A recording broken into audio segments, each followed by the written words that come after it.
Hello, everybody. Can you hear me? It hasn't started yet, and I'm looking at my watch because I have to leave at 1 o'clock. That's why I'm a bit scared. Me too. You are not the only ones. I think most of us are scared because of the time limitations. Yes, yes. I don't know who is the organizer of this, I mean, and why we are delaying. Yeah. Well, I just keep hearing strange voices, but I hope, I mean, strange sound.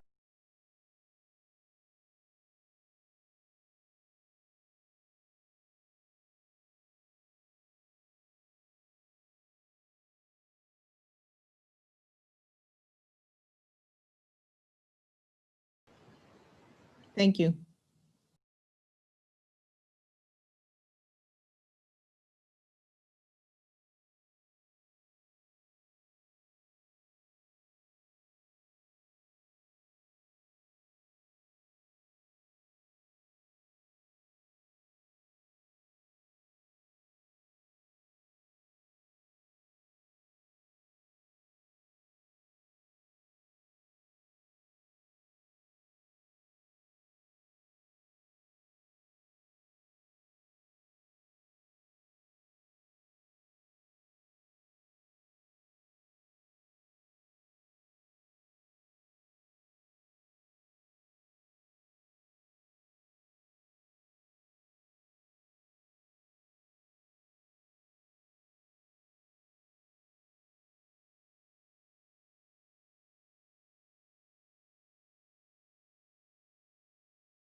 Of course.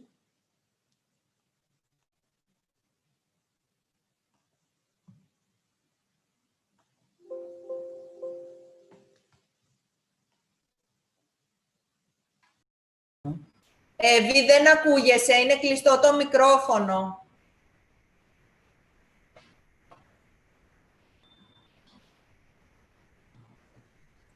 Τώρα. Okay, thank you. Dear ministers, dear representatives of the Council of Europe, dear participants, we welcome you to the webinar organized by the Ministry of Foreign Affairs, collaboration with the Ministry of Interior, under the auspices of the Greek chairmanship of the Council of Europe. The title of our webinar is Women in Local Government, Equal Participation for a Stronger Democracy. We're very happy to have here the ministers. We will open the webinar and then you will see the results of the preliminary results of a very interesting research conducted by representatives of the Council of Europe. Αγαπητές κυρίες, αγαπητοί κύριοι, ξεκινούμε την σημερινή εκδήλωση, το webinar. Dear all, good morning. We are about to start this webinar organized by us, and we will start by giving the floor to Deputy Minister, Minister rather, Miltiadis Varvitsiotis, and the Chair of the Committee of Ministers at the Council of Europe. Then we will give the floor to Minister Theodorikakos, and then General Director at the Council of Europe, Madam Markovic, as well as Madame Brasseur, former president of the Parliamentary Assembly of the Council of Europe. Afterwards, Madame Dr. Verbola will present the survey conducted by the Council of Europe, and interventions will follow suit by Madame Kakali, Mayor of Agios Efratios, Madame Androutsu, Mayor of Agios Dimitrios, and Madame Hadji Vasiliou, who is the head of the Secretariat of the Committee on Political Affairs and Democracy of the Parliamentary Assembly of the Council of Europe. Closing remarks by Madame Kousia, Director General of the Council of Competitiveness of Greece. And now I will give the floor to the Chairman of the Committee of Ministers of the Council of Europe and alternate Minister for Foreign Affairs, Mr. Varvitsiotis. Today. This is one of the final webinars that we organize in the framework of the chairmanship, the Greek chairmanship of the Council of the Committee of Ministers of the Council of Europe. C'est un grand plaisir d'avoir avec nous un brasseur qui était le président de la Assemblée parlementaire de le Conseil d'Europe. Je suis heureux d'être avec elle aujourd'hui. And it's also a great pleasure for me to be together with Snežana Markovic, who has been always supportive in our chairmanship throughout this difficult 6 months that we passed together. And also, I would like to salute and thank the Minister of Interior of the Hellenic Republic, Takis Theodorikakos, a very good colleague of mine, who had been along with us in his ministry from the beginning, since we started to organize this chairmanship, and the Ministry of Interior was always there. Actually, we have planned many things to do together and with the local authorities of Greece. Unfortunately, this has not been the case since the restrictions, the COVID restrictions, actually made it impossible to organize events throughout Greece. Let me start by quoting Margaret Thatcher. She said, if you want something said, ask a man. If you want something done, ask a woman.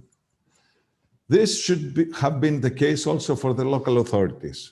But unfortunately, the Greek track number of women representation in the local authorities is very low. We have, out of 332 towns, only 19 have as a mayor a woman. And 2 of those are going to be with us in the next panel. And this is a 5.7%, which is one of the lowest in Europe, and especially one of the lowest in the Western world, especially when we see that women all over the globe are taking higher and higher positions. I want to mention only the election of the Greek president, a woman, a very successful judge, and also to salute the election of the first woman vice president of the United States, Mrs. Kamala Harris, that actually said that she's going to be the example for the future generations. Some other numbers that make also have a particular interest is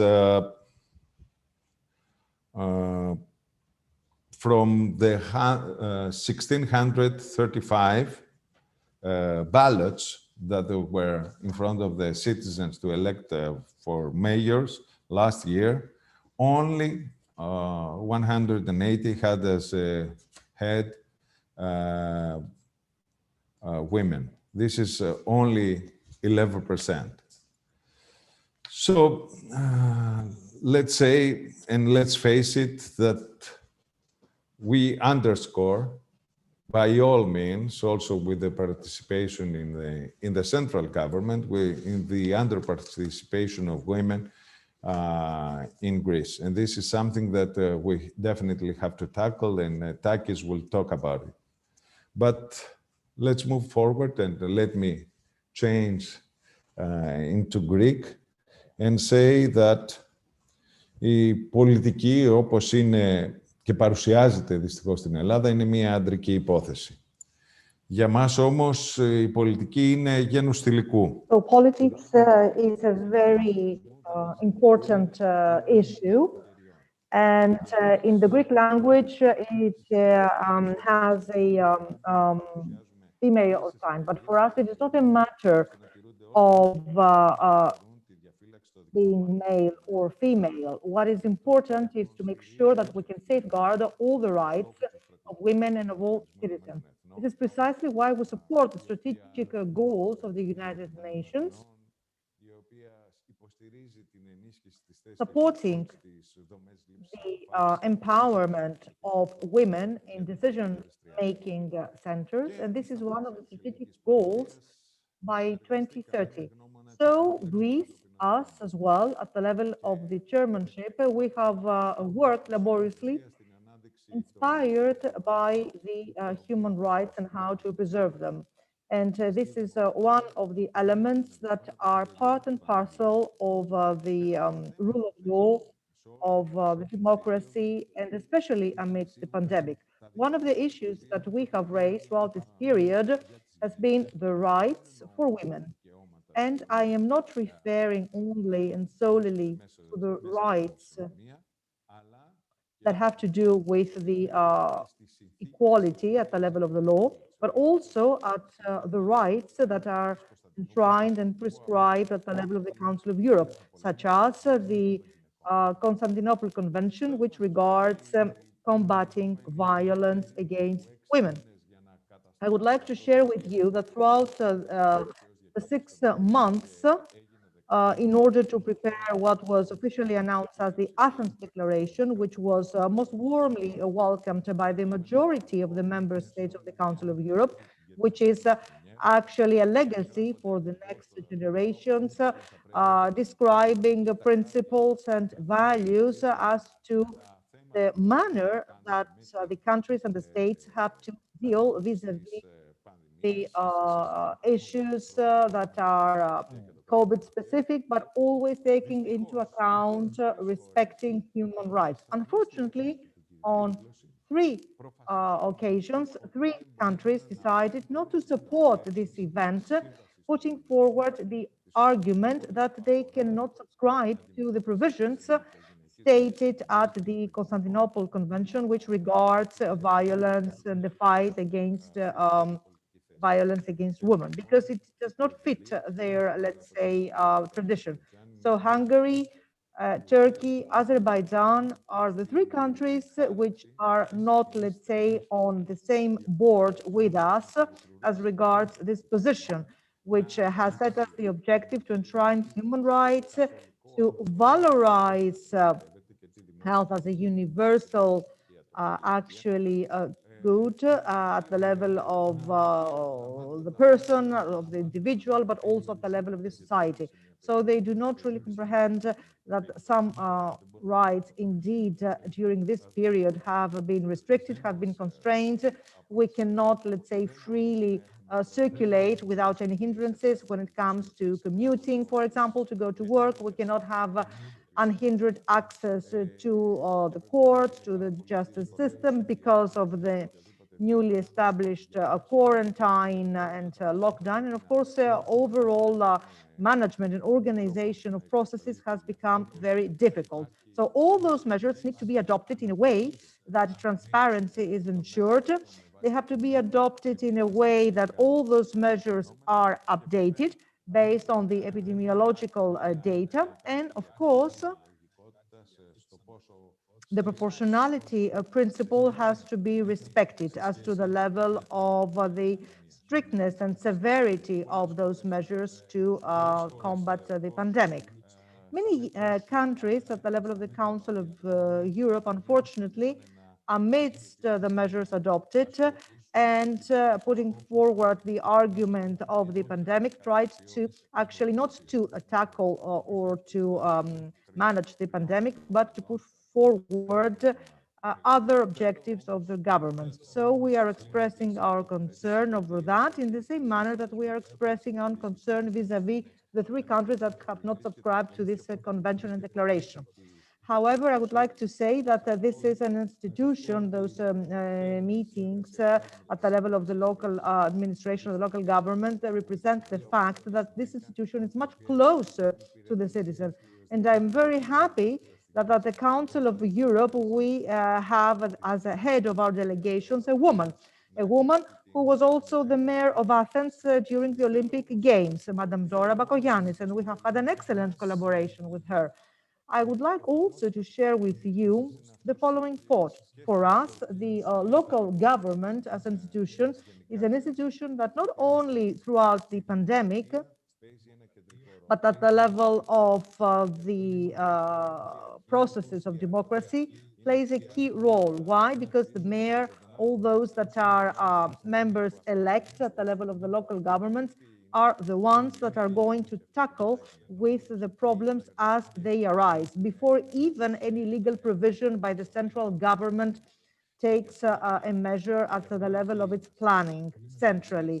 This is why this is very important for the women that are not only the vital cell at the level of the society, but they are also the backbone of any structure of the society. And even beyond that, the women are actually the group, the subgroup in our population that deals with the problems in a very practical manner. And also because nature has entrusted with them the role of the mother. So it is very important to have them more active and more actively involved in local government. So this is a necessity. And this webinar of ours covers this need, namely the role of women in local governments. This enhances and empowers our democracy.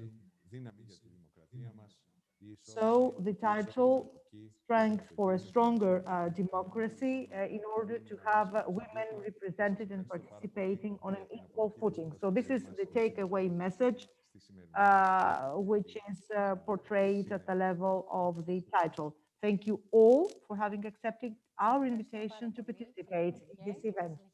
Thank you, Minister. And now I will give the floor to Minister of Interior, Mr. Theodorikakos. I'm taking this opportunity to publicly thank him for his constant and uninterrupted interest at the level of the survey on the role of women in local government. Thank you, Madam Dramaliotis. Dear Minister, or Mr. Varvitsiotis, dear Madam Markovic, dear Madam Brasseur, dear delegates, representatives from the Council of Europe, dear members-elect of the local governments, and indeed we have two fine ladies, two fine mayors in our country, Madam Kakali rather, and Madam Androutsou from Agios Evstratios and from Agios Dimitrios. Dear guests, dear participants, good afternoon from Athens. I am in my office at the Ministry of Interior. Next to me, I have Madam Vivi Charalabogianni, who is the Secretary General for matters of administration and organization, and she has contributed a lot to the overall organization of this event. So in Greece, which is the cradle of democracy, the term politics has the female sign. Unfortunately, there is indeed a very important gap as regards women involvement and participation in politics in Greece. So there is actually an underrepresentation. Many attribute this gap to a lack of measures adopted by the country, others because there is an overall mentality and state of mind as regards to women and their involvement in politics. Any of that may be valid. What is important is that politics do need female inspiration, ingenuity, and resourcefulness at the level of thinking in tackling all those issues in our society. This becomes even more true when it comes to the local governments, because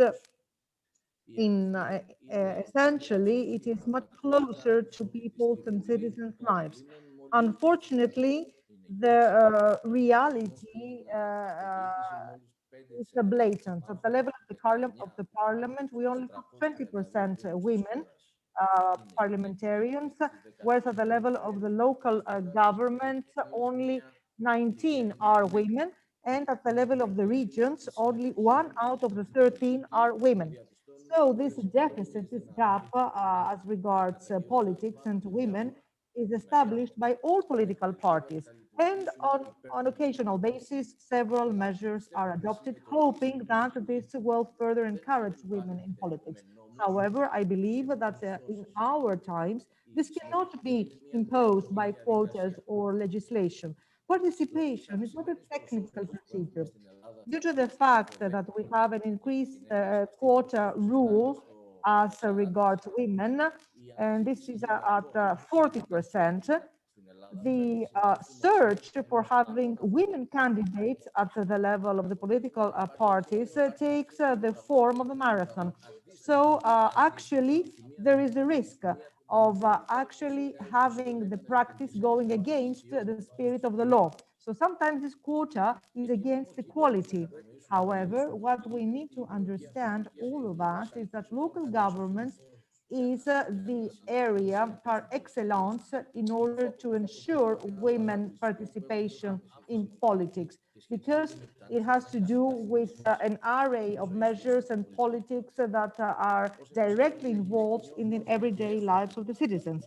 As a result, women do feel and have the capacity to contribute at the level of the local communities via the implementation of actions which are also more sensitive vis-a-vis social issues and questions. At the same time, the function of women in politics is not just a matter of having an impactful participation, but equal representativeness, equality, and equal participation, which are principles at the level of our democracy. So women in politics and participation is not a matter of discrimination, but it is a very essential question of existence at the level of our democracy.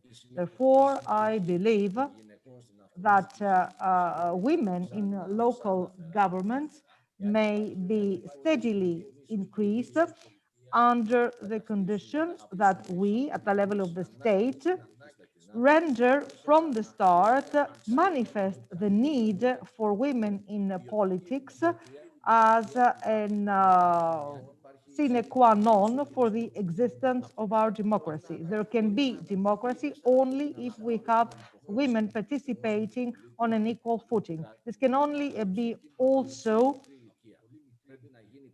put forward from the very young ages, from the school age, throughout our educational system, that there are rights between women and men of an equal footing. So this is the time where the mindsets are being shaped. So participation and involvement is the way to enshrine the acquis and the rights. Being the competent minister for the local administration in Greece, or the Minister of Interior, I believe that the women in politics, and from a very young age, I would say, may be ensured via the establishment of the councils for youth at every level, at every, let's say, tribune. So I believe that there can be councils established, or boards rather, of an advisory nature to begin with, towards the Ministry of Interior, which will open up the door to active political life. And this will open up, if you like, the way and pave the way to all those young people who wish to be actively involved in politics at the age of 29. So there will be a prerequisite at the level of the board to have at least 50% of their members elect women. I would like to clarify that at this stage, 50% of the members of the board and not of the candidates. So there has to be a mandatory equal representation for women. This is an idea that we are actually examining at the ministry, and we are encouraging it a lot, following opinions and ideas that have been put forward by young citizens in our country who wish to be involved in politics. Perhaps this is a bit unfair to the males to have this 50% representation as a mandatory rule. However, it is a necessity in order to be able to strike a balance and ensure in practice that women are involved and do participate. Via this way, we will also have leadership and political, let's say, figures as candidates through this tank that will be the boards, in order to have participation of women, not only at the level of local government, but at the level of the central administration. I believe that many women perhaps would refuse to participate in politics because they feel that they may not be able to protect their privacy. So sometimes there may be potentially political bullying against women politicians. And indeed, this discourages women from participating. And there are many women that actually step back instead of being the protagonists at key leading institutional roles. And instead of that, they actually pursue careers at the backstage in order to support also themselves and their families. But this is something that has to change, because politics is for everybody, for men, for women, for all political parties in Greece and in Europe. And if we all abide by that, then there has to be a consensus as to how we are going to open up the way to this participation. So this understanding, this consensus goes beyond small political disputes, and this is a rule in order to overcome the problem. Any form of political exclusion of women, to my mind, is a crime against our society and against democracy overall. Men politicians, we have to take a leading role in order to lift any barrier for women participation in politics. I would like to refer by quoting something that was said in the Global Convention for Europe back in 1975. So strategic goal in Article 1. So in order to achieve this objective on an equal footing by both men and women at the decision-making centers reflects actually the equilibrium or the balance at the level of the society. This is imperative in order to safeguard democracy and to ensure its proper functioning. So I believe that participation of women in local governments on an equal footing or equal representation is going to provide our democracy with a better perspective. Our democracy, which indeed sometimes suffer at the level of reliability, can become even stronger with women actively involved. Thank you. Thank you very much, Minister. And now we will give the floor to Madam Markovic, Director General of DG Democracy of the Council of Europe. Very much. I hope you hear me, because there were some noises and sounds, but I hope everything will function well. So, dear Minister Theodorikakos, dear alternate Minister Marvitsiotis, my dear friend Militiadis, dear mayors, Madam Brasker, dear participants. First, allow me to thank you for this opportunity to be with you today and to talk about a subject which is close to my heart. As Director General of Democracy of the Council of Europe, I'm also responsible for promoting equality and participation in political decision-making, and more specifically, women's participation, including at the local level. Why balanced participation is very important. Maybe I say something that goes without saying, but truly democratic society, as the minister said, should reflect within its institutions the diversity. Μην με βάλεις Facebook και τέτοια, μην κάνεις τίποτα. It also includes balanced representation and participation of women and men in decision-making positions. And it should start from the local level of the government, which represents for many of them the entry gate into politics, as ministers said. However, many obstacles still prevent a full and equal engagement. Εγώ αυτό που θα πω δεν έχω σχέση με το local government. Political life. In 2003, the Committee of Ministers of the Council of Europe adopted a recommendation to the member states on the balanced participation of women and men in political and public decision-making. I will come back later to this important recommendation. This was followed in 2010 by a resolution of the Parliamentary Assembly of increasing women's representation in politics through the electoral system. And I'm sure Madame Brasseur will speak more about it. And in 2016, by a recommendation of the Congress of Local and Regional Authorities on the balanced representation and participation at local and regional level. The 2019 CM recommendation on sexism, this is something totally new. This recommendation on sexism also dedicates particular attention to the impact that sexism has on participation of women to political and public life. Achieving balanced participation of women and men in political and public decision-making is one of the 6 strategic objectives of the Council of Europe Gender Equality Strategy from 2018 to 2023, which serves as a blueprint for action for our member states as well as for the Council of Europe itself.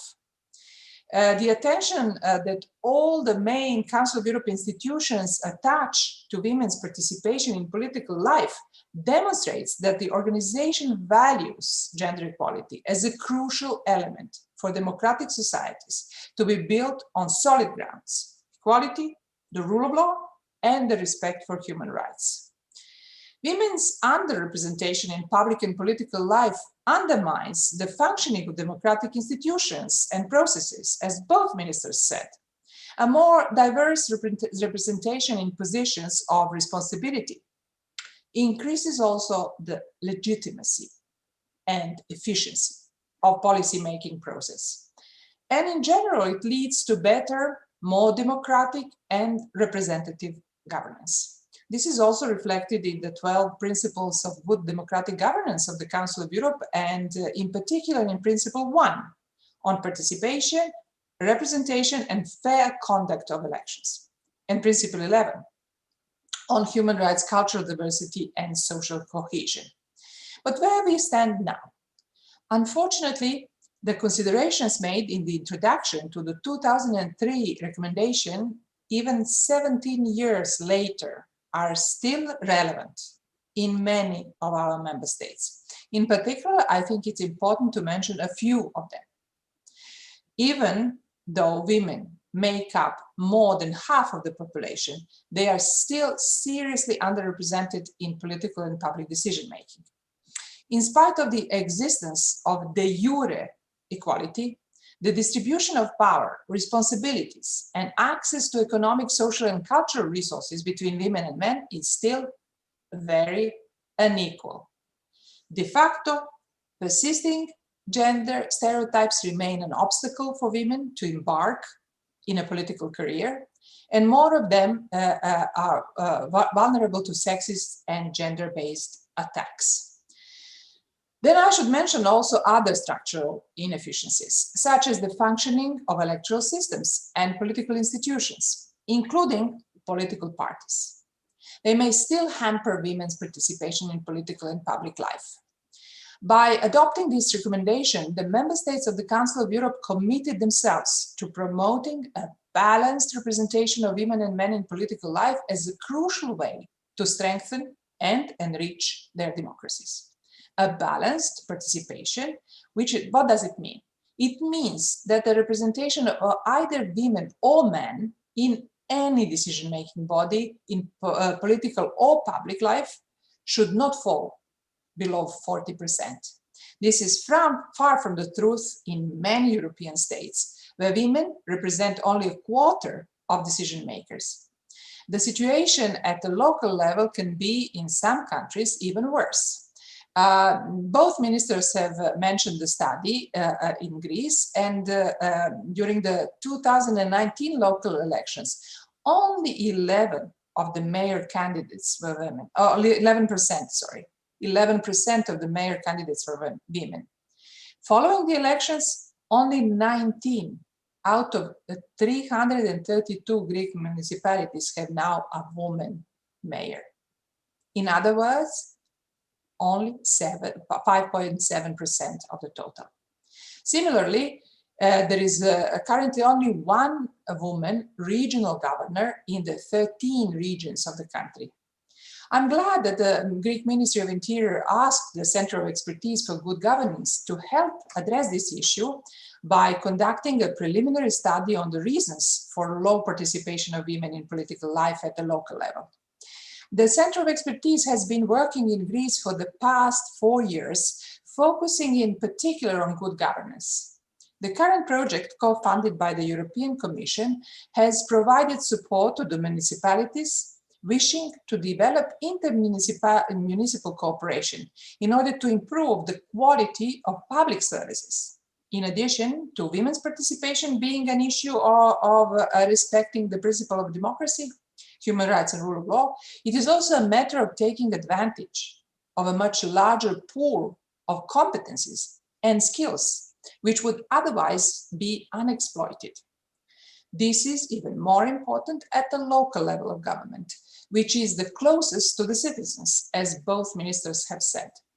Having more women in responsibility positions at the local level would also mean designing policies which take into account women's perspectives, and ultimately they better respond to the needs, interests, and concerns of half of the population. So, in order to close, I would say that Europe is facing challenging times. Trust in public authorities is now important more than ever, especially considering that the governments at all levels must deal with the response to the current pandemic crisis. Hence, I repeat, it is crucial to ensure that we strengthen our democratic governance, and we can start by making it more representative, inclusive, and equal. This preliminary study that will be presented later on by Alenka provides some indications on the obstacles and challenges faced by women in accessing roles of responsibility at local level. I welcome this effort, and I hope that it will contribute to finding solutions, concrete policies, and concrete measures needed to strengthen the participation of women in political life. The Council of Europe and its Center of Expertise stand ready to provide any further support to Greece in this important endeavor. And I take this opportunity to credit the Greek chairmanship for giving the prominence and importance to this important subject to this conference. So, thank you very much.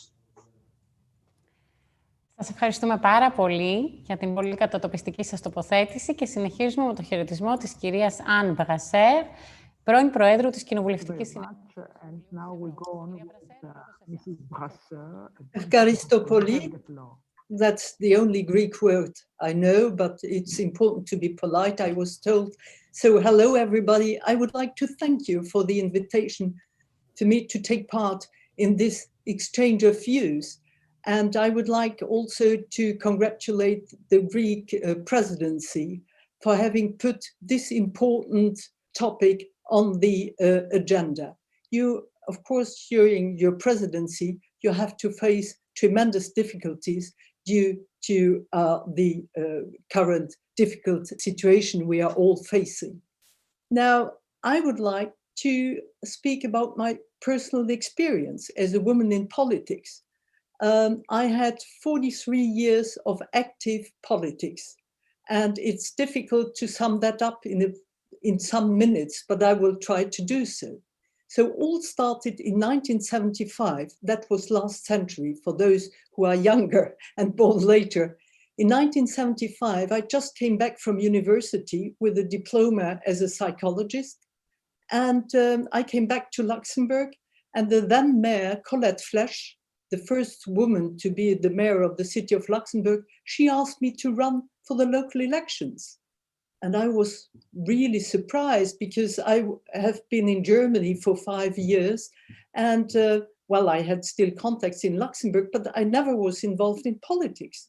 And then she said, do you think young people should get involved? I said, yes, of course. Do you think women should get involved? I said, yes. And then she said, well, then you have to run. And I said, I'm not qualified. And she said, well, you are going to qualify, because if you don't try, if you don't enter it, you're never going to qualify. What makes a qualification for politics? And as I didn't have a job, I was curious to see how a party was organized and how a campaign was run. So I volunteered at the party, and I got through the campaign. And the day of the elections, I thought, it's a pity, today it's finished. And to my greatest surprise, I got elected. So I entered the city council, and besides the mayor, a woman, I was the only one, the only woman as city councillor. And I was standing next to huge figures of national politics in Luxembourg. Pierre Werner, the father of the euro, in fact, and he was sworn in, and I was standing there, and I was really impressed. But then I thought myself, well, sit down and just listen. And I worked. And then finally I found out that I also could cope with others, trying to do my best. 4 years later, there were national elections. And I thought, well, that's something for really experienced people. And then I got elected as member of national parliament. In 81 then, we had local elections again, and I had a very good score. So I became deputy mayor of the city of Luxembourg. And it was already told, local politics, there you are near the citizen. And I like politics, and I did that for more than 20 years before I resigned. I decided to step down. So from election to election, I got re-elected, and in 1999, my party entered government, and I became a minister. And as I like challenges, my party was given the Department of Education, so the portfolio of education. And I think that's the biggest challenge for me. So I became Minister of Education. Unfortunately, 5 years later, my party did not so well. Personally, I had a good score, but I got re-elected as a parliamentarian. So that's why I had more time to get more involved at the Council of Europe. So, and by coincidence, the Liberal group, I'm a Liberal, the Liberal group at the Parliamentary Assembly of the Council of Europe was looking for a president. And finally, it was me. And then in 2014, it was up to the Liberals to have the president of the Parliamentary Assembly. And so I was proposed, but I had also an opponent. So there has been a vote at the Parliamentary Assembly, and I got elected in the first round.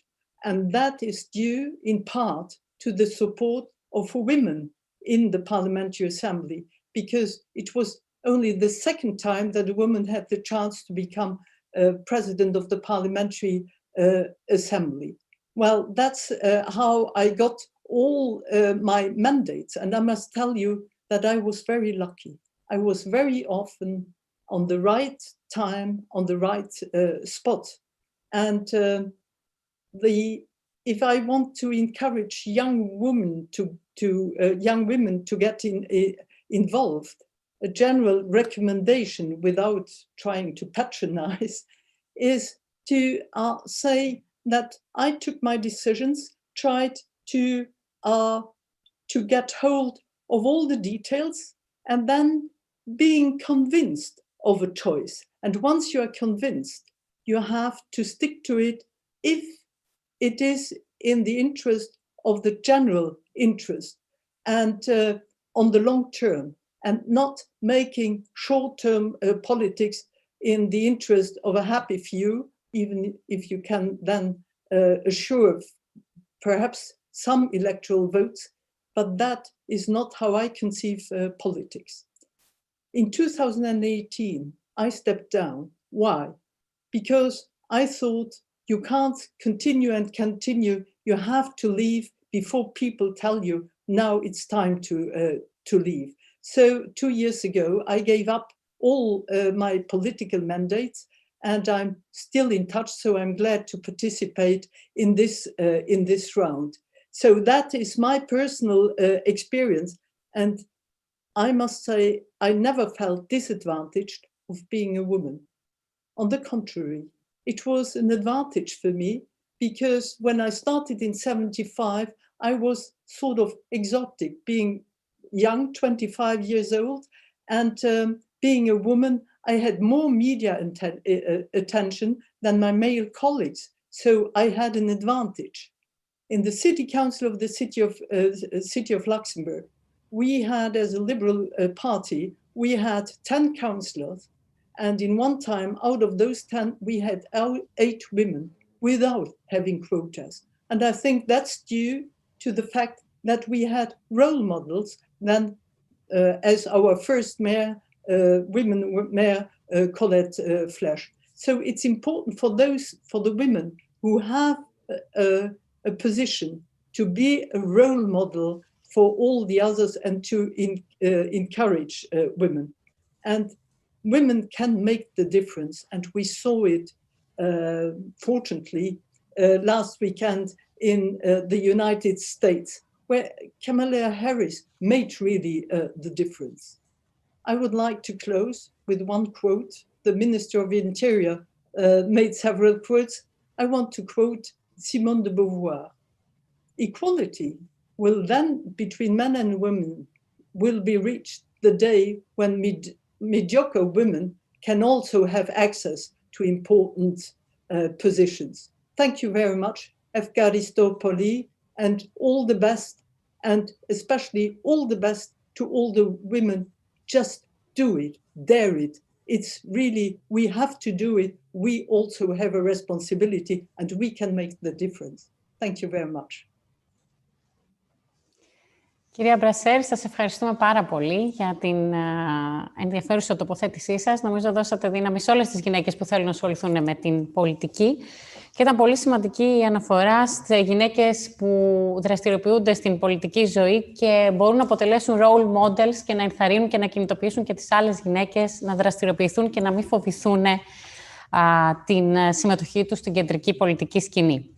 Προχωράμε με την παρουσίαση των αρχικών συμπερασμάτων της έρευνας που έχει διεξαχθεί από το Συμβούλιο της Ευρώπης για τις γυναίκες στην τοπική και περιφερειακή διοίκηση στην Ελλάδα. Τα αποτέλεσματα της έρευνας θα παρουσιάσει η Dr. Alenka Βέρμπολε, εμπειρογνώμονας του Συμβουλίου της Ευρώπης. Κυρία Βέρμπολε, σας ακούμε. Yes, hello, excellencies. Ladies and gentlemen, I hope you see my presentation. Greeting also from my side. So the full participation and active participation of women in political and public life is, among others, crucial element of good governance, as we have already heard this morning. So how can we create and improve conditions that will enable this implementation of this also in practice? We have seen, I will talk this morning about the study that I have conducted together with colleagues from the Regional Development Institute of Pantheon University in Greece and the Institute of International Sociology of Gorizia in Italy.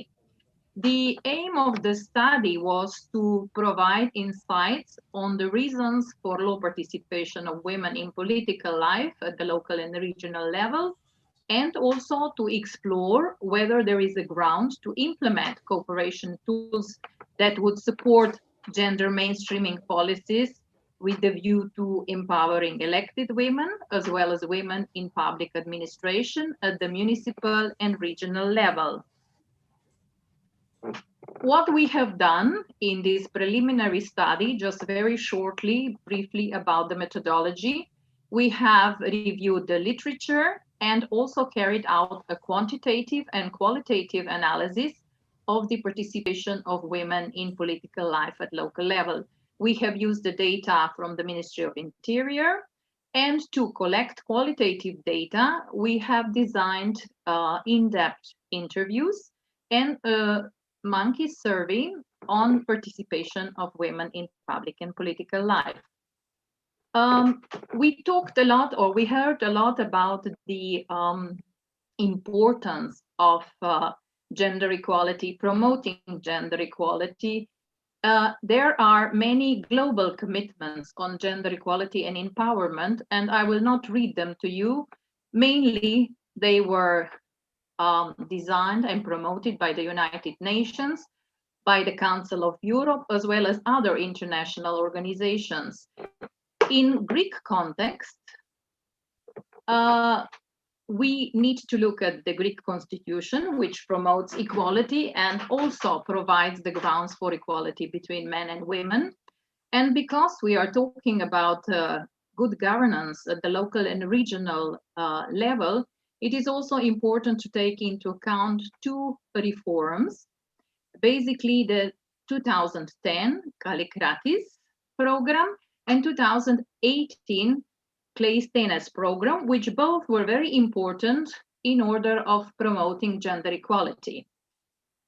Then we should not fail to mention the 2019 gender law with a very long name, Substantive Gender Equality, Preventing and Combating Gender-Based Violence Law. Greece has also signed in 1983 the Convention on the Elimination of All Forms of Discrimination Against Women, which is known as the CEDAW Convention. Also, Council of Europe has signed the Council of Europe's Convention on Preventing and Combating Violence Against Women and Domestic Violence in 2018.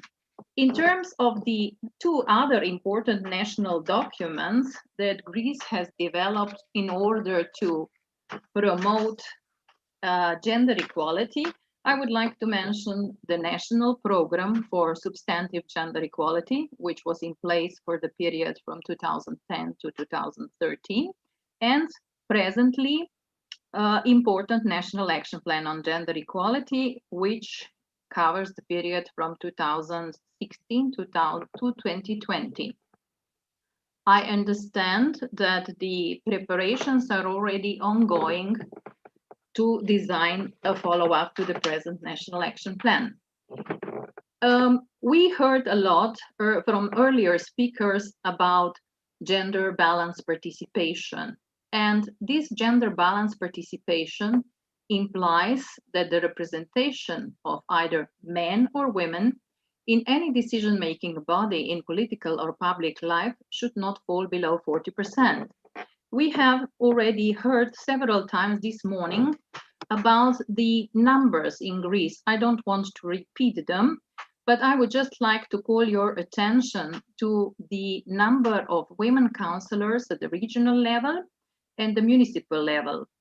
Women councillors at the regional level represent about 21.8% of all elected officials, while in the municipal level, this number is as low as 11.6%, or in some municipalities, even lower than that, around 9.4%. What is interesting is that many women, once they are elected, they get re-elected even twice or three times in a row. Also, what we have observed in our study is that women involved in local government are much younger than the men. Women in public administration, we can see that about 40.5% of employees in the local government and regional government are women. This number is slightly higher in the regions, and on average, women have higher education. The highest percentage of women employed in the public administration is in the age group between 40 to 50 years old, both in the municipalities and regions. And in other age groups, the percentage of men is higher than that of women. about 55% of positions of responsibility are held by women in the administration. So we can see here already quite a gap between elected women and between women working in the public administration. I also want to share with you two indexes. One is the Gender Gap Index from the World Economic Forum, which has ranked Greece on 84th place among 163 countries in the overall assessment of Gender Gap Index, which showed also that Greece has ranked 87th in terms of women's political empowerment.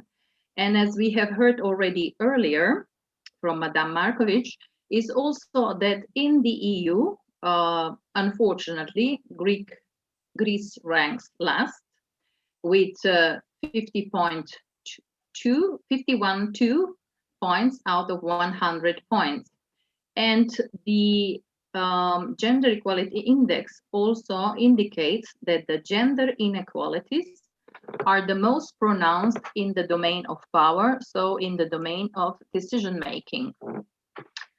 What we have done is we have tried through our survey to identify the challenges that women in politics face, as well as women in public administration, but also we try to understand the environment in which they are working. And as you know, promoting number of women in politics requires a lot of effort, and many actors and stakeholders are engaged in this process.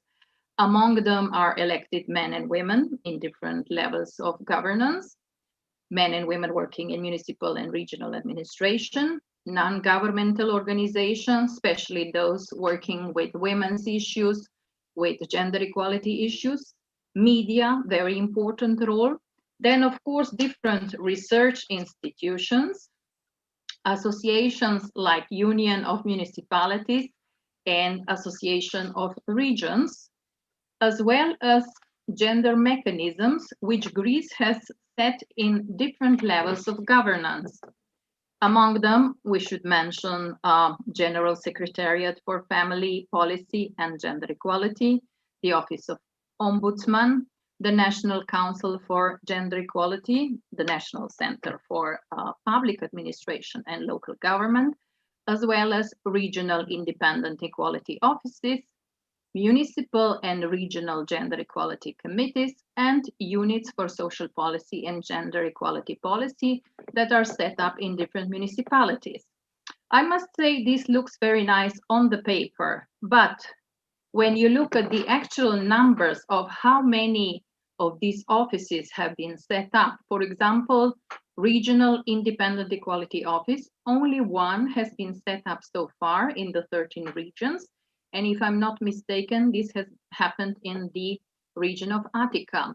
Also, in terms of municipal and regional gender equality committees, according to our data, only about 60 municipalities across Greece have set up a municipal gender equality committee, and I will come back to this later.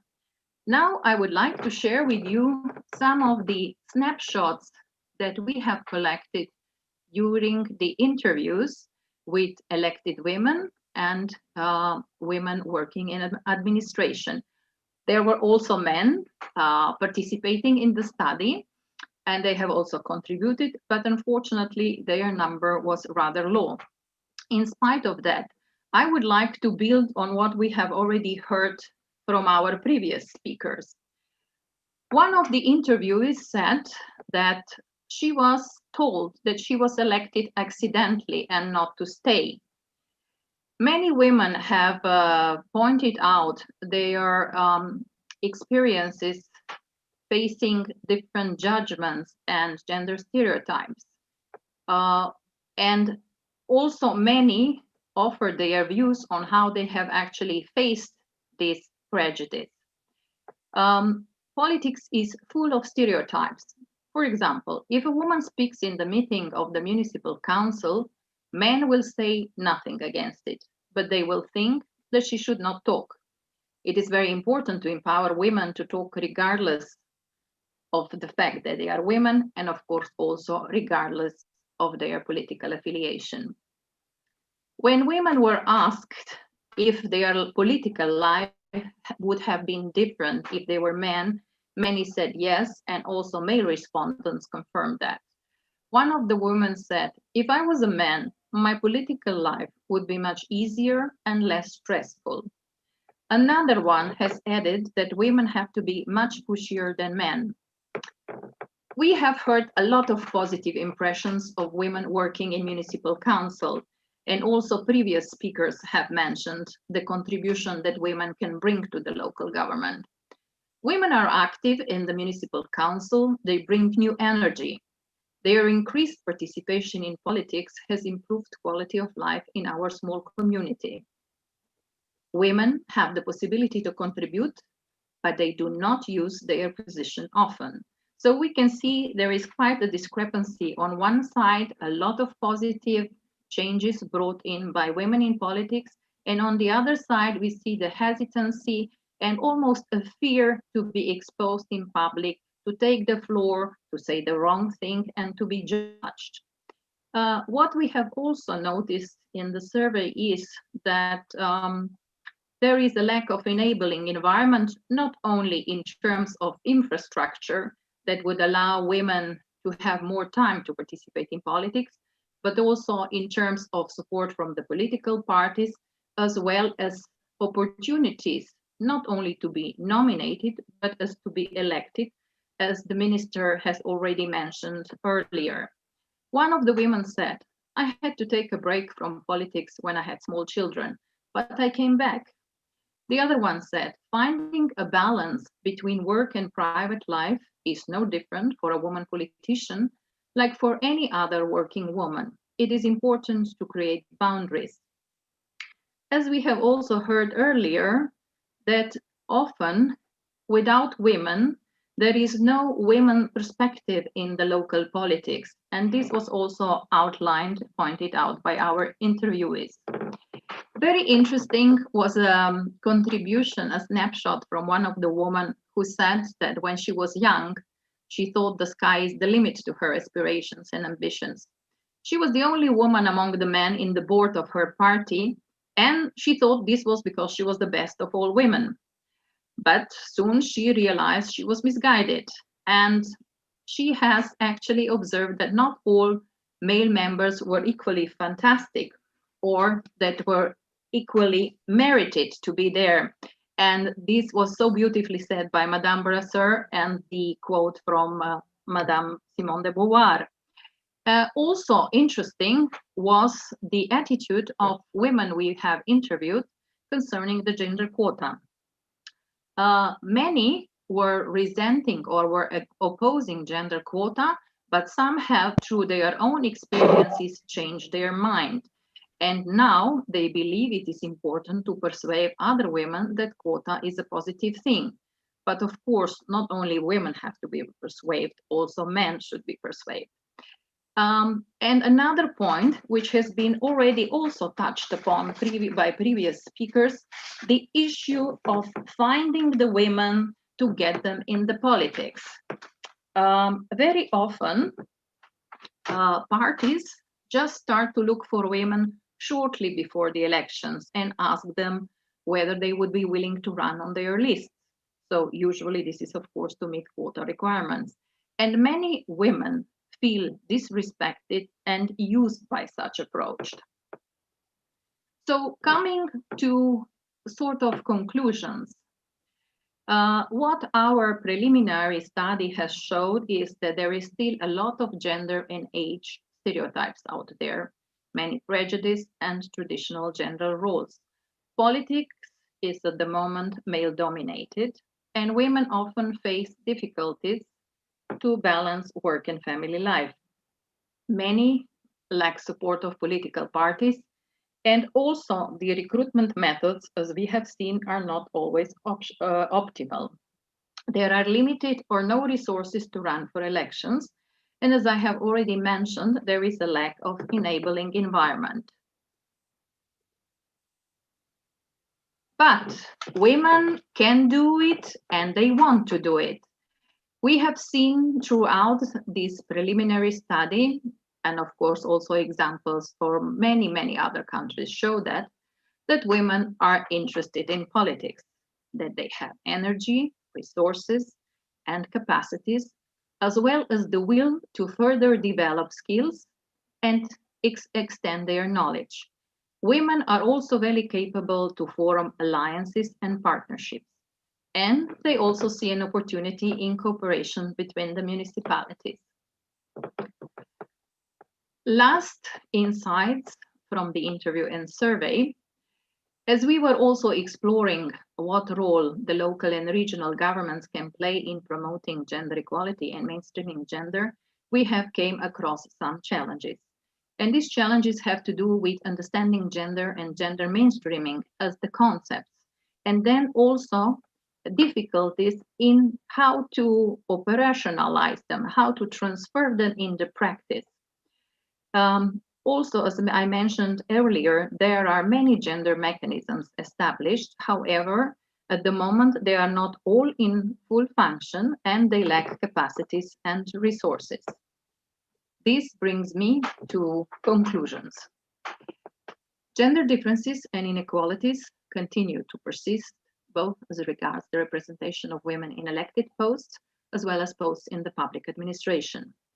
Greece has a strong legal and institutional framework for advancing gender equality, but there is still room for improvement. Municipalities and regions do not necessarily have a clear vision on how to mainstream gender in political and public life, nor the necessary capacities and resources to draft this and later on implement it. Different regional and municipal gender mechanisms are still not in place. There is a need to build capacities, provide resources, and set them in motion. Also, we have seen through some of the interviews that there is a lack of political will at the local level. Gender mainstreaming requires that efforts are made to broaden and ensure an equitable participation of women at all levels of decision-making.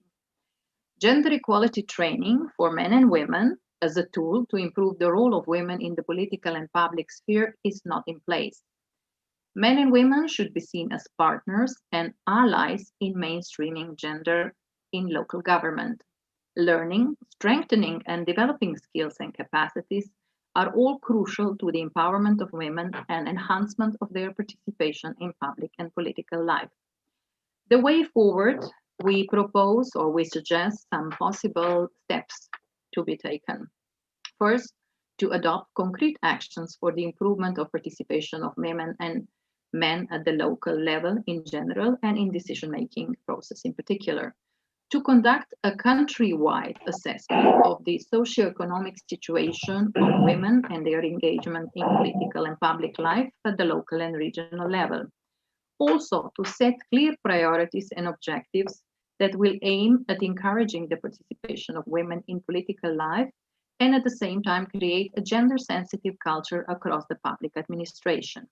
This should include monitoring, evaluation mechanisms for different tools then to be used, as well as identification of adequate funding resources.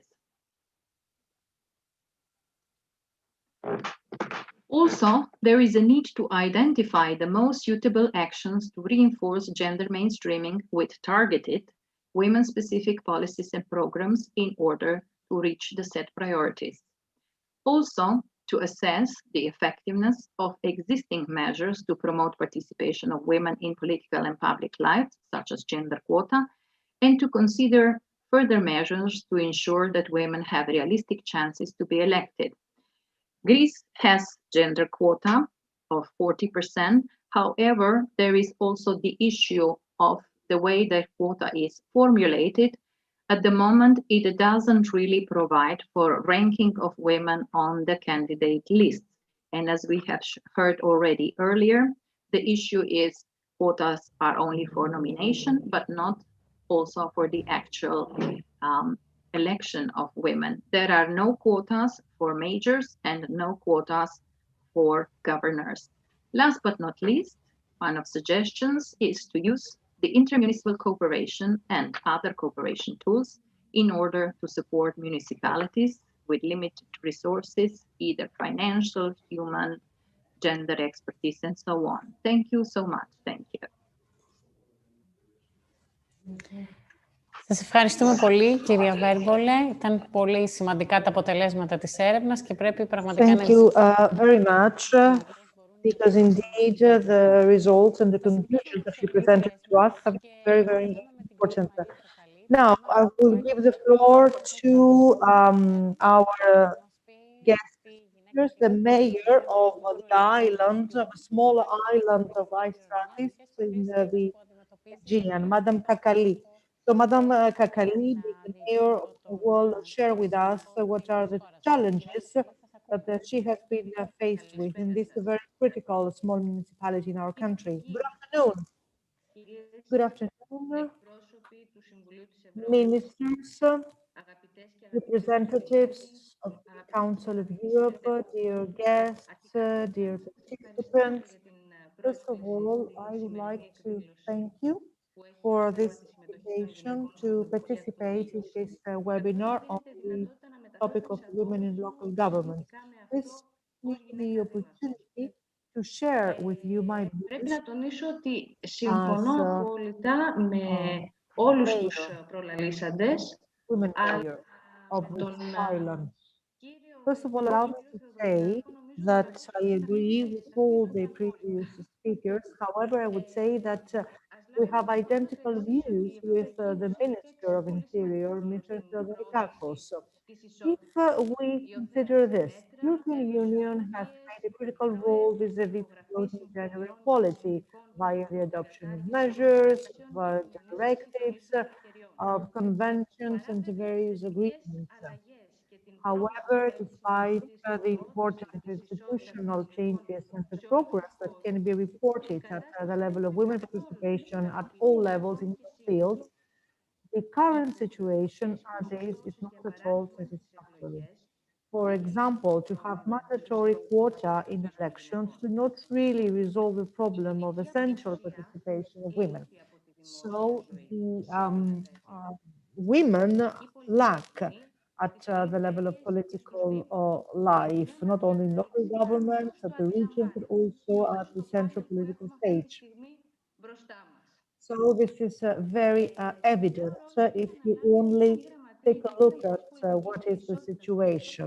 A very important role is played by the General Secretariat for Gender Equality and for Family, because they called upon to promote the ways and the measures to improve institutional framework. Also, the Center for Research on Gender Issues, KESI, has played an important role, and other organizations and agencies which promote this question. However, the local government is an area par excellence for politics, which can indeed promote gender equality. However, we need the tools, the resources, and an ongoing dialogue and consultation with the community, with the organizations of women, in order to see how we can promote the equality. And in order to achieve this objective, we need to commit ourselves at the level of information, at the level of awareness raising, at the level of empowerment and involvement by both men and women via the use of various funding tools or facilities. So we need to support the local authorities via the means of financial tools and also to properly staff it with experienced staff. Therefore, when it comes to gender equality and family policy, is a very important chapter as well. Various programs that are rolled out and involve women and have women as their target group, but that be businesswomen or entrepreneurs, are also very important. The organization and implementation of various supportive measures for women who are members elect via various webinars, workshops, seminars, and also the way that we can support women via networking can only have a positive outcome. However, I believe that in order to achieve the abolition of all discriminations, we need to invest in education from the age of preschooling. And this has to be done via elements in the curricula. So equality at the level of representation was not a matter of law. It was not imposed by the legislation on our island. This became actually a reality thanks to the support of women on the island, and essentially younger women, and shared concerns for our future and for the future of our children. It's not at all easy to combat stereotypes. It seems that we have achieved that because of our efforts. The current conjuncture favors such an attitude and renders this attitude, I would say, a sine qua non, provided that you believe in that. Thank you. Thank you very much, Madam Mayor. And now we will give the floor to Madam Androutsou, the Mayor of Agios Dimitrios. You have the floor.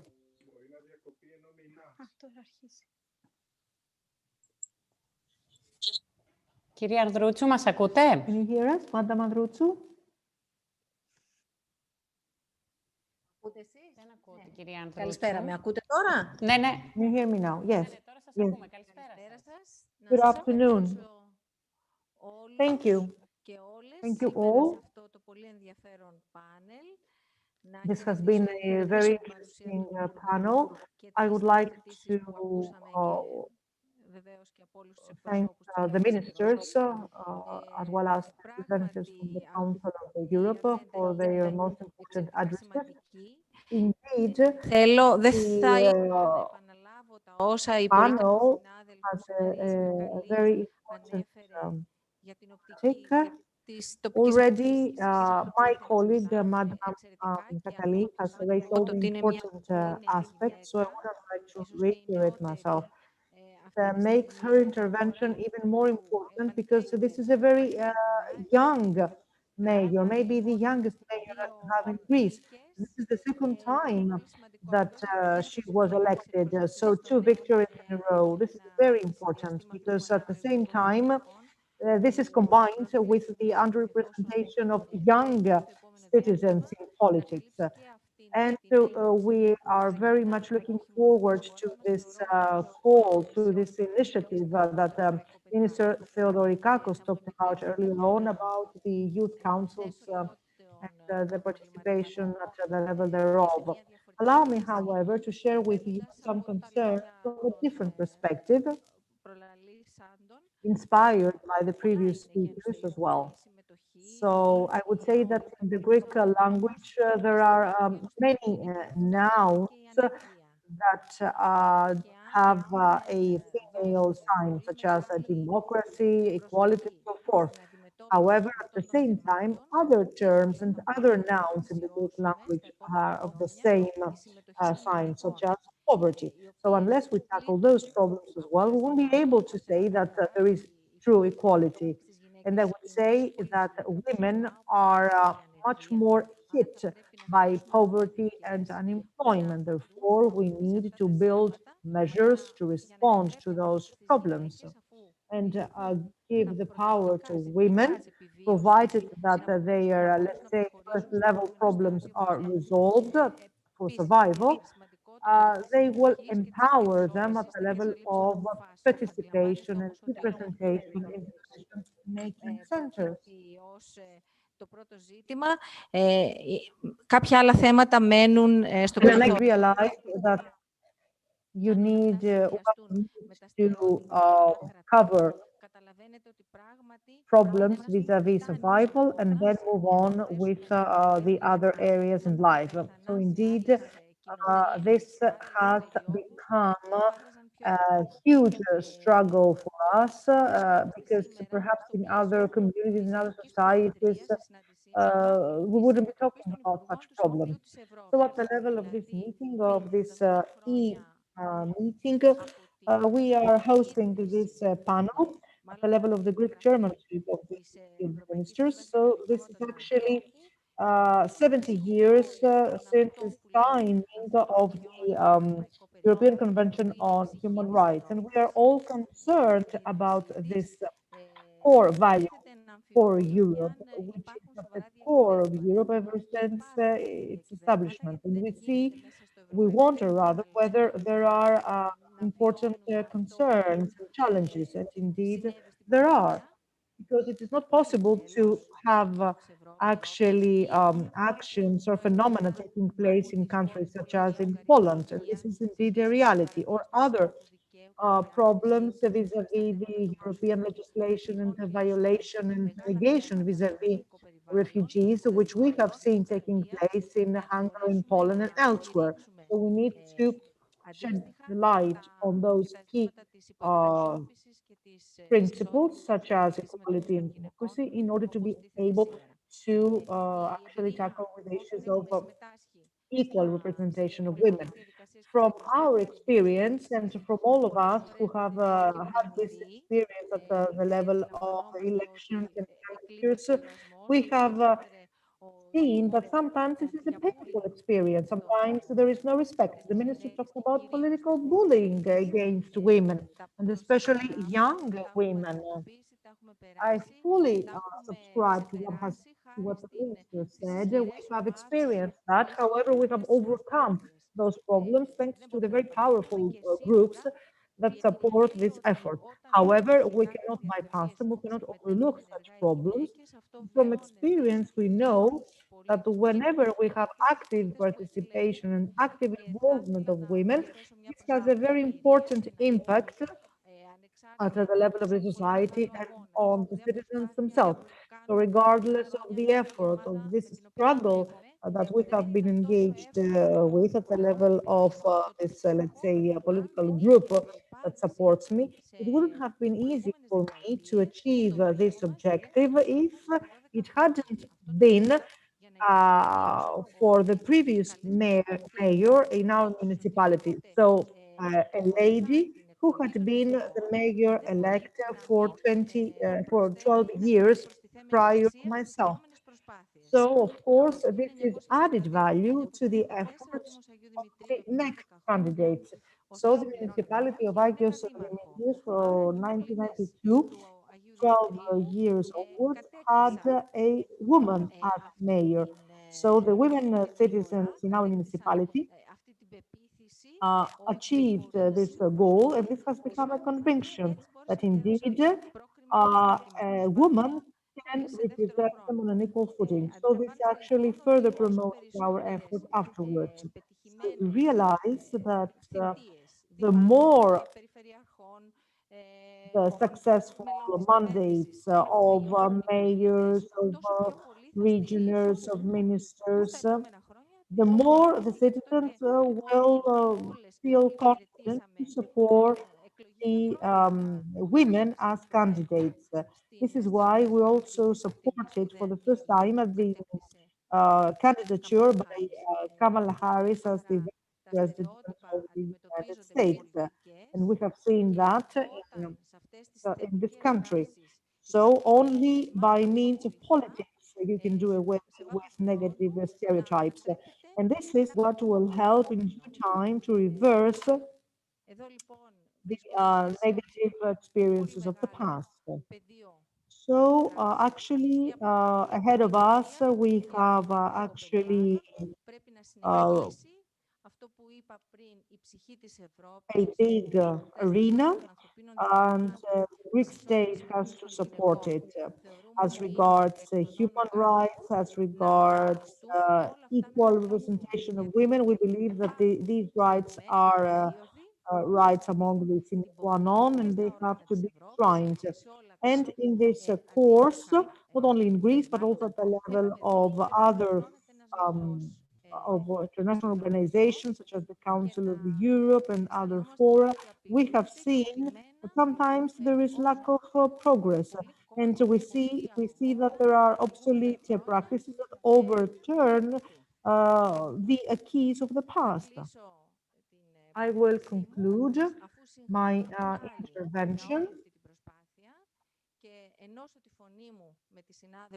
And I will congratulate you all for this effort, and I will join my forces and my voice with my colleagues from the island of Ionios studies, which is indeed a very critical representation of these islands in the Aegean Sea. I fully subscribe to what Madame Kakali has said. I believe that provided that we have from the very early school age systems and curricula that promote those policies and actually incorporate the gender equality parameter.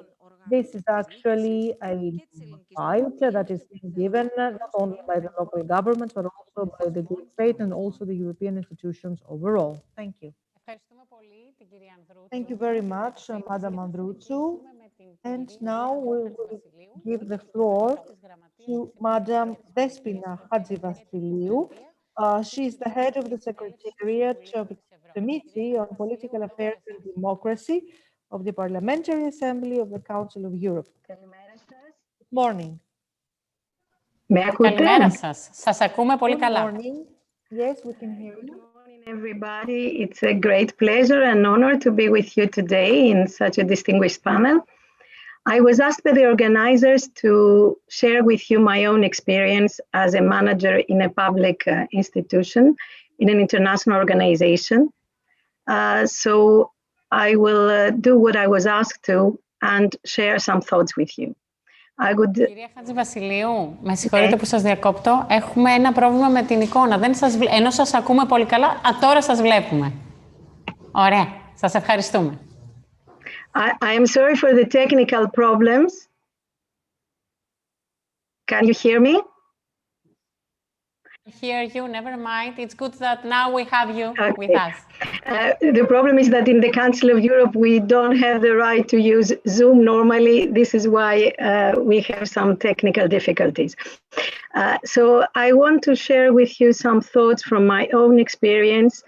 And in particular, I wanted to share with you the obstacles and the opportunities that were given to me and allowed me to be the first woman to accede to the post of head of Secretary of the Political Affairs and Democracy Committee in the Parliamentary Assembly back in 2010. Until then, this post was owned solely by men, and allowed me today to be the first woman candidate to the post of Secretary General of the Parliamentary Assembly from within the Secretary of this Assembly. If I may share your thoughts in the form of some short anecdotes, already when in the early 80s, when I was studying in school in Greece, I had to be confronted with my first difficulty on a gender-based discrimination. I had the best results in the class, so normally I had to hold the flag as we do in the parades on the Greek National Day, but that was an issue because it had never happened that a woman would accede to that. It was only men, boys that could hold the flag, and in addition to that, I was also a small woman. There had to be a special council to allow me to accede to this honor and be the first girl that could hold the flag in a national parade on the National Greek Day. That was back in the 80s.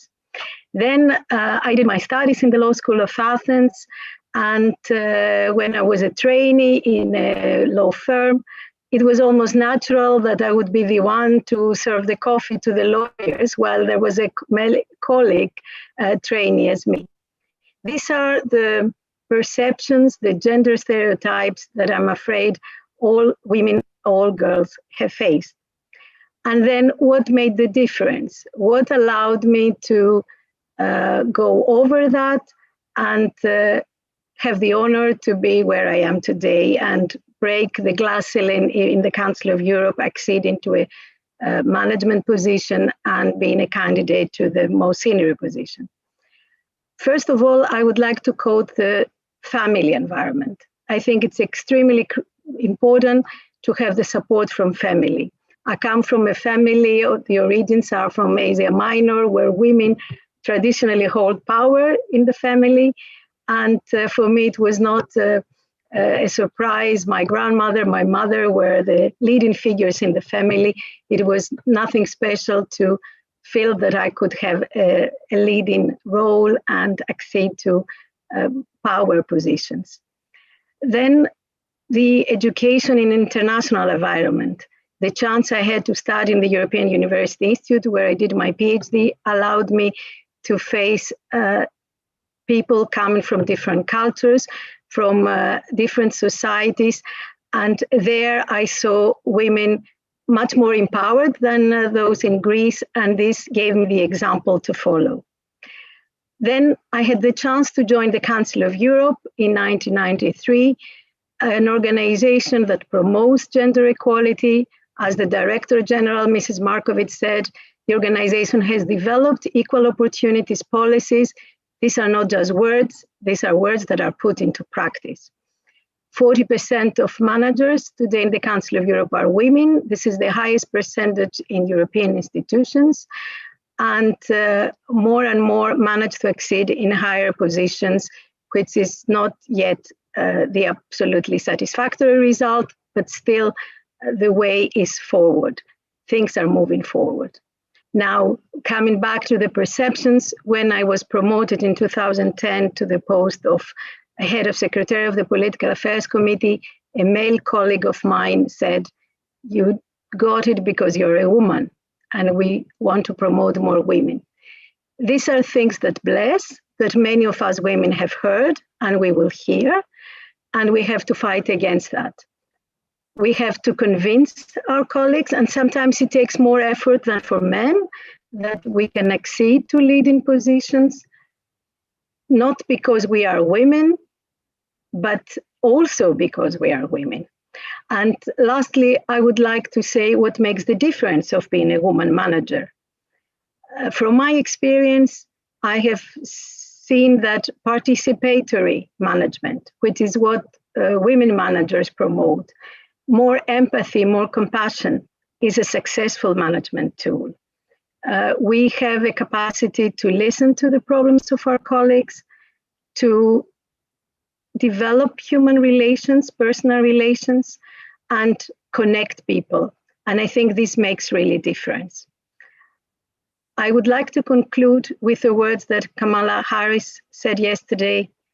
If you haven't seen yourself, you have to imagine, you have to dream, as she said, with ambition, you have to lead with conviction, and you have to imagine yourself in positions that others may have not seen you, simply because it has never happened before. I wish all women and young girls to feel full support in their endeavors, both from their family and from their colleagues.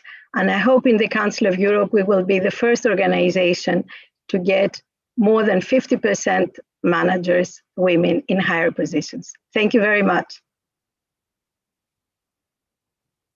Πάρα πολύ. Κλείσατε πολύ αισιόδοξα με την αναφορά σας στην Κάμαλα Χάρις, την πρώτη εκλεγμένη αντιπρόεδρο των Ηνωμένων Πολιτειών της Αμερικής, την πρώτη γυναίκα στις πρόσφατες εκλογές. You have concluded in a very optimistic way by referring to what Kamala Harris said yesterday. And I believe that we can all feel a bit more optimistic on a global level following this election, I would say. Now, coming to the end of this webinar, and having presented, let's say, the survey, we can give the floor to Madam Kousia for the closing remarks. Madam Kousia, who is the Director General of the Council on Competitiveness of Greece. Good afternoon. Ευχαριστώ πάρα πολύ για αυτή την τιμή. Guests, ministers, I'm afraid I cannot actually see on my screen all the participants. Anyway, I can see you, however, Mr. Koumoutsakos. Having said this, I would like to thank you very much for this invitation to participate on this meeting and to take the floor for the closing remarks, because indeed there is a long way ahead of us if we want to achieve all those objectives. So the issues of gender equality, the vulnerable groups, of indices that measure the position of women. This is not a simple question that has an impact only on those individuals who do not participate at the level of the society. It is also an issue that has an impact at the level of the economy, at the level of the society as well. All types of inequalities do have a negative impact on productivity, therefore reducing the added value and also reducing the growth of our GDP. Therefore, all types of inequalities do have an impact on everyone. So international organizations report on a systematic I would say, a basis, rank Greece last at the level of developed countries and in any way below the average as would be expected by our GDP. This is also because of the low level of employment between women. We are actually behind and we are not making any considerable progress. Furthermore, inequalities as regards women do have a negative impact as regards the society. This is why in 2014, Greece ranked 140, and in 2019, it only progressed at the 114th position out of a total of 160 countries examined by this indicator. So why is it important for us to improve our position as regards our social capital? Because the local communities and the family, let's say, nexuses become more lax and negatively affected by this low social capital index, and because by the participation also at the level of politics, political networks, and trust vis-a-vis institutions is also becoming further undermined. So we need to empower women for all those reasons. Now, inequalities also generate citizens, I would say, that score very low as regards their own perceptions vis-a-vis happiness and well-being. For instance, Athens ranks on 121st position among many cities, because well-being is not only about numbers, that is about the GDP. It is basically experiences, feelings, and perceptions. So the memory is also selective, however, it shapes those perceptions. And having a positive stance vis-a-vis the reality is also a matter of a way of thinking, and this has to be cultivated. Nobelist Daniel Kahneman explained that in a very elaborate manner. So it is about time that we realize that not only at the level of businesses, but especially at the level of public governance. Because as a citizen, I want to feel respected. I don't know whether there are that very many women who feel that they are respected, that feel that they have a voice, that their opinion counts, that there is a vision or a governance scheme that is continuously adapted to an ever-changing world. Why? Because you have IT, you have technology, you have the pandemic. So based on all that, I am not, let's say, a phobic against this system, because the system can protect me against all that. Therefore, I have trust in the system. I'm afraid that in Greece, despite the fact that there are considerable initiatives and we cannot overcome that, however, we are not in a position as yet to feel proud about our achievements. We do not empower women as regards their involvement in politics. So say the figures.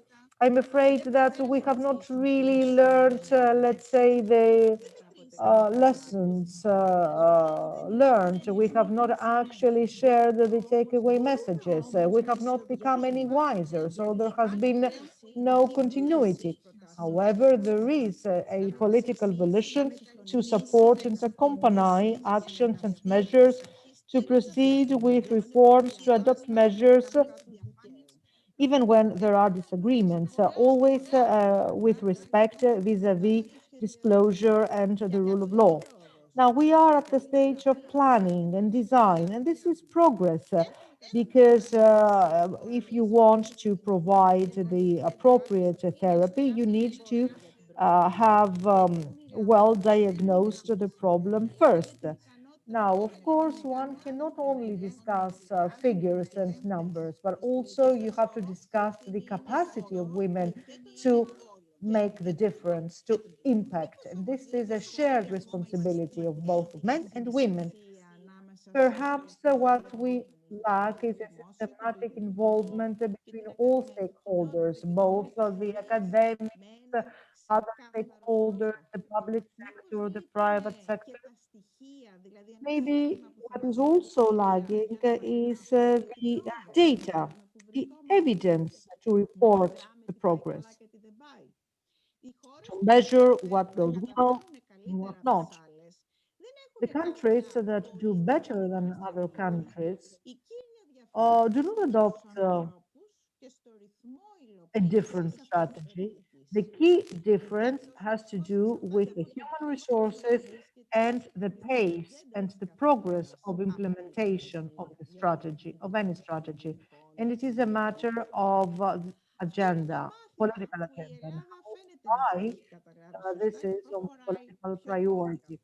Seems that Greece is making more rapid steps to this direction because not only statements but also actions expressed by the minister, by the competent ministry, show that it is a priority to upgrade the role of women in local governments by placing the emphasis on their empowerment, on their education, might that be women at work or elect and elected.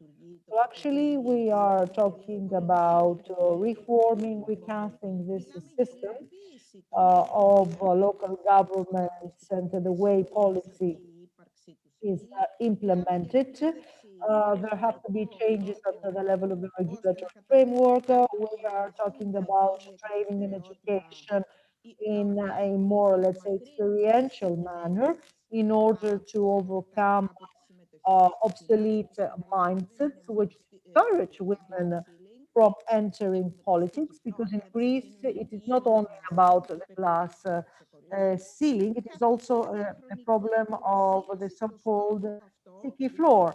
So there has to be a continuous commitment of this objective, uninterrupted. This will also facilitate with the social mobility, because unfortunately Greece ranks third among the last between countries with a high revenue. In conclusion, I would like to underscore a precondition, and this has to do with the efforts and the outcome of our efforts. And I'm not only referring to women. It has to do about leadership. What kind of leadership are we provided with?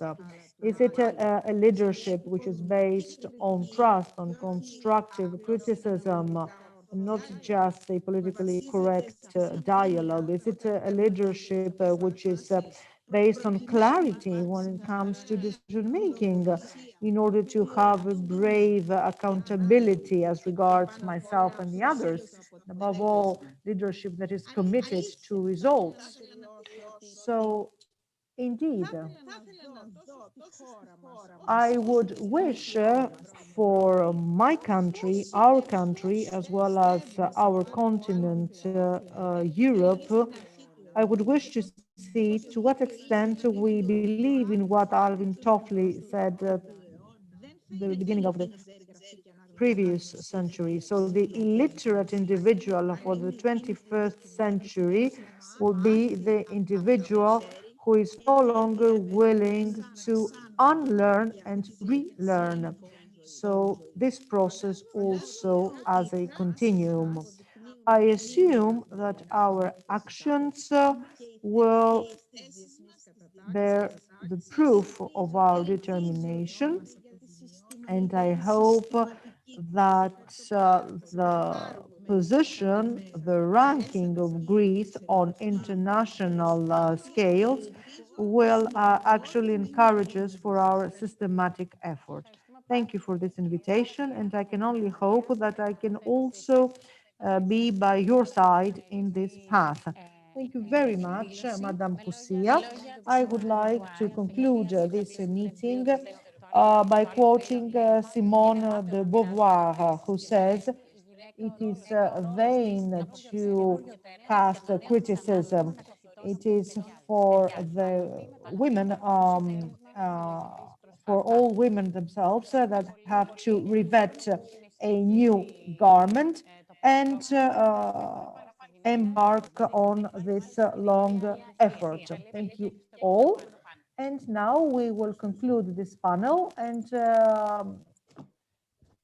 leaving the floor to